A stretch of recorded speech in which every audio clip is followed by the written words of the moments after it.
मुंबईत पहाटेपासून पावसाला सुरुवात झाली आहे। मुंबई शहरात पावसाच्या सरी बरसतायत। दादर हिंदमाता भागात हलक्या स्वरूपाचा पाऊस बरसतोय। अधिक जाणून घेऊया आपले प्रतिनिधी निवृत्ती बाबर यांच्याकडून। निवृत्ती, हवामान विभागाचं नेमकं काय म्हणणं आहे?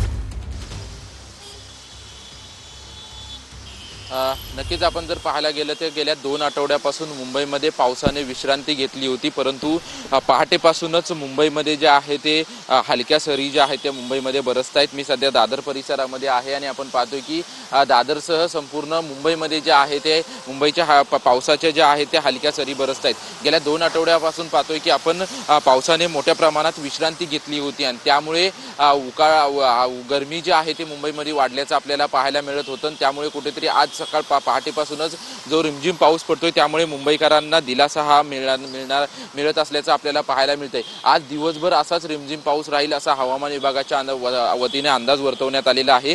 कालचं आपण जर तापमान जर पाहिलं तर जवळपास 58°C तापमानाची नोंद जी आहे ती मुंबईमध्ये झाल्याचं पाहायला मिळत होतं। गेल्या 2 आठवड्यापासून खरं तर मोठ्या प्रमाणात मुंबईमध्ये पावसाने विश्रांती घेतली होती आणि त्यामुळे अशा उकाड्याला मुंबईकरांना सामोरं जावं लागत होतं। जेव्हापासून ऑगस्ट महिना सुरू झालाय तेव्हापासून खरं तर पावसाने विश्रांती घेतली होती, परंतु आज पहाटेपासूनच पावसाने जे आहे ते सुरुवात केलेली आहे। पुढील 2 ते 3 दिवस देखील मोठ्या प्रमाणात पाऊस असेल असा देखील अंदाज जो आहे तो हवामान विभागाच्या वतीनं वर्तवण्यात आलेला आहे।